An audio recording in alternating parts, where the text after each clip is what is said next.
जैसे आपने कहा कि हम दुनिया जहान के टॉयस जो है वो बच्चों को ला के देते हैं, हम उन पे पैसे खर्च करते हैं, हम उनकी जो है वो अच्छा उनको पढ़ाते लिखाते हैं, ये सब कुछ करते हैं आप।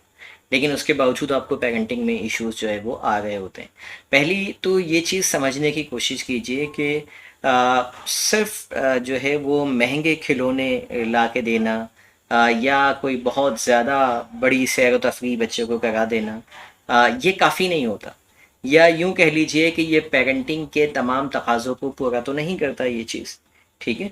अब बहुत सारी चीज़ होती हैं जो हम इसी वजह से मिस कर जाते हैं। हमें लगता है कि हमने बच्चे को टाइम भी दे दिया, हमें लगता है कि हमने बच्चों की ख्वाहिश जो उसने इजहार किया था हमने वो भी पूरी कर दी। क्या आपके साथ ऐसा नहीं होता कि बज़ाहिर इंसान की ख्वाहिश जो वो ज़बान से अदा करता है वो कुछ और होती है, लेकिन दिल में कुछ और होती है? ऐसा आपने ज़िंदगी में कई जगहों पर एक्सपीरियंस किया होगा। जैसे ज़बान से शायद आप जो है वो शौहर से ये कहें कि मुझे फ़लाँ सूट दिला दीजिए, ये मेरी ख्वाहिश है। लेकिन दिल में ख्वाहिश जो होती है वो ये कि शौहर मुझे रिस्पेक्ट दे, ये ज़्यादा बड़ी ख्वाहिश होती है। लेकिन इसका बहुत कम ख़वातीन होती होंगी जो बाज़ाब्ता तौर पे इजहार करती होंगी कि आप मुझे रेस्पेक्ट दीजिए। बिल्कुल इसी तरीके से बच्चे की जो ख्वाहिशात होती हैं वो सिर्फ ये नहीं होती कि मुझे ये टॉय दिला दीजिए, मुझे वो फ़ला जो है ना जगह पर लेके चले जाइए। हमें एज अ पेरेंट्स ये अंडरस्टैंड करना है। देखिए, मैं तीन चीज़ें आपको बताता हूँ कि हर बच्चे की, चाहे गरीब का बच्चा हो चाहे अमीर का बच्चा हो, हर बच्चे की तीन बुनियादी ख्वाहिशात होती हैं जिसका वो इजहार नहीं करता, लेकिन हमें एज ए पेरेंट्स उसे पिक करना होता है, हमें उस ख्वाहिश को पूरा करना होता है। कहीं ऐसा ना हो कि वो हमसे, हमारे बच्चों से, हमारे बच्चे उससे महरूम रह जाए। पहली ख्वाहिश जो लाशऊरी तौर पर, नफ्सियाती तौर पर जिसका बच्चा इजहार नहीं करता, वो ये होती है कि मुझे मेरे जज्बात को अंडरस्टैंड किया जाए। ठीक है। यानी जिस मूड में मैं हूं, अगर मुझे गुस्सा आ रहा है तो उसको अंडरस्टैंड कीजिए। ये नहीं कीजिए कि अच्छा बहुत गुस्सा दिखा रहा है, अभी बताती हूँ तुम्हें। वो ये हम क्या करते हैं, हम बच्चों से अपने मूड के हिसाब से जो है बिहेव कर रहे होते हैं। यानी हमारा अपना मूड अच्छा है, चलो भाई घुमाने चलते हैं।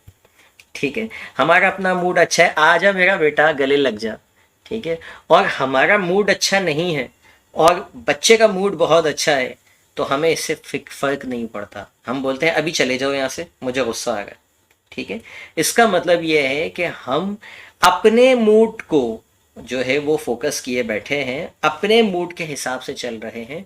हमें बच्चे की उस वक्त क्या ख्वाहिश है, बच्चे का उस वक्त क्या मूड है, हमें उससे कोई लेना देना नहीं है। अगर मुझे गुस्सा आ रहा है मैं मार भी दूंगा, मैं डांट भी दूंगा, मैं उसको बोलूंगा चले जाओ यहाँ से, वट। ठीक है।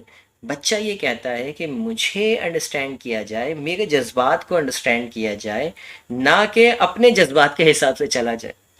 ठीक है। तो आज से आपने पहली ख्वाहिश जो अपने बच्चों की, जो वो मुंह से नहीं बोलेंगे, आपने पूरी करनी है, वो ये कि उनके जज्बात को किसी तरीके से समझें कि इस वक्त मेरे बच्चे के जहन में क्या चल रहा है, इस वक्त वो किस मूड में है, इस वक्त वो पढ़ने के मूड में है या नहीं है, इस वक्त वो बात करने के मूड में है या नहीं है। उसके हिसाब से चला जाए, ना कि अपने हिसाब से आप उसको ट्रीट करें। दूसरी ख्वाहिश जो बच्चा जिसका इजहार नहीं कर पाता, लेकिन बहरहाल वो उसके जो है वो अंदर, बल्कि बच्चे के क्या बड़े इंसान के अंदर भी होती है, हमेशा होती है, वो ये कि मेरी सलाहियतों का एतराफ़ किया जाए। यानी हर शख्स, हर इंसान, अल्लाह रब्बुल इज़्ज़त ने उसके अंदर एक एलिमेंट पैदा किया है कि वो कामयाबी चाहता है और बासलाहियत पैदा हुआ है, और वो ये चाहता है कि उसकी सलाहियतों का एतराफ़ भी किया जाए। यानी आप उसको, उसकी जो भी उसके अंदर सलाहियतें हैं, क्या आप उसका एतराफ़ करते हैं कि बेटा तुम्हारे अंदर ये चीज़ बड़ी अच्छी है। ठीक है।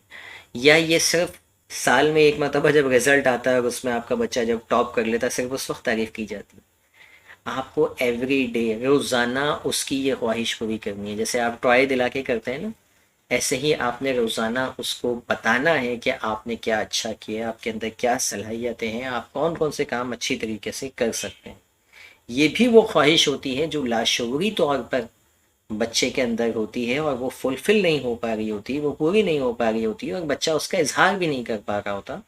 लिहाजा जब वो पूरी नहीं होती है तो लाशऊरी तौर पर बच्चा जो है वो उसको फिर ऐसे काम करता है जिससे वो नेगेटिव अंदाज के अंदर अपनी सलाहियतें साबित करने की कोशिश कर रहा होता है।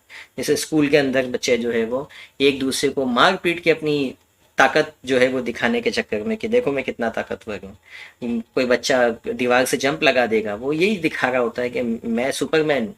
अपनी सलाहियत का एतराफ़ चाह रहा होता है, इसलिए फिर वो मिसबिहेव कर रहा होता है।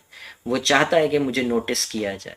तीसरी सलाहियत जो है वो ये कि मेरी हौसला अफ़ज़ाई की जाए। यानी अगर मैं कहीं फँस रहा हूँ, कहीं कमज़ोर पड़ रहा हूँ, कुछ कोशिश कर रहा हूँ दिन भर में, तो कोई हो जो मेरी पीठ थपथपाए और कहे कि बेटा तुम ये कर सकते हो। अगर मैं होमवर्क कर रहा हूँ और वो मैं नहीं कर पा रहा, तो मुझे मारा ना जाए, मुझे डांटा ना जाए, बल्कि मेरे पीठ पे हाथ रखा जाए और कहा जाए कि यू कैन डू दिस, आप कर सकते हैं बेटा, आपके अंदर ये सलाहियत है। ठीक है, अगर मैं भाग दौड़ रहा हूँ तो मुझे कोई बताए, मुझे मारे पीटे नहीं, मुझे ये ना कहे कि बस स्टॉप बैठ जाइए यहाँ, बल्कि कहें कि आपके अंदर भागने की सलाहियत है, लेकिन ये भागने की सही जगह नहीं है, आपको ग्राउंड में भागना चाहिए। आओ मैं आपको पार्क लेके चलूँ, वहाँ पर आप भागिए।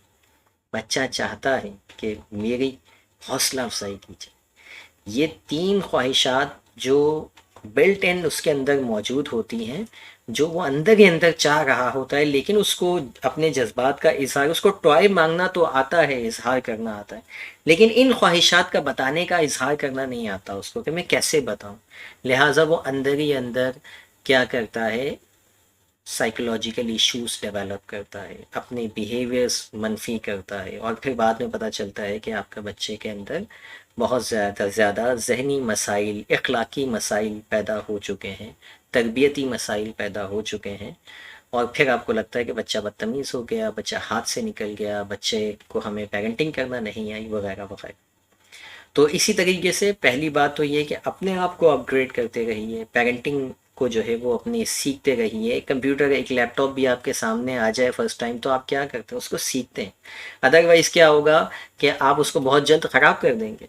ठीक है, और उसके बाद उसको ले जाना पड़ेगा कि भाई किसी किसी के पास, कि भाई इसमें क्या हो गया, पता नहीं, मुझे समझ में नहीं आया, मैं तो इस्तेमाल कर रहा था।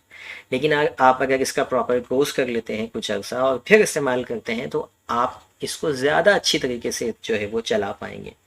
Same is the case with parenting, कि इसको फॉर ग्रांटेड ना लें कि बस जैसे हम पल गए वैसे ही हमारे बच्चे भी पल जाएंगे। अगर आपको नहीं आता, आप सीखिए। हज़ारों जो है अब वीडियोस यूट्यूब के ऊपर मौजूद हैं, कई मेंटोर्स आपको आपके अपने सर्कल के अंदर मिल जाएंगे जो आपको सिखाएंगे कि आप अपने बच्चों से कैसे कनेक्ट हो सकते हैं, कैसे उनकी बेहतर तरबियत कर सकते हैं।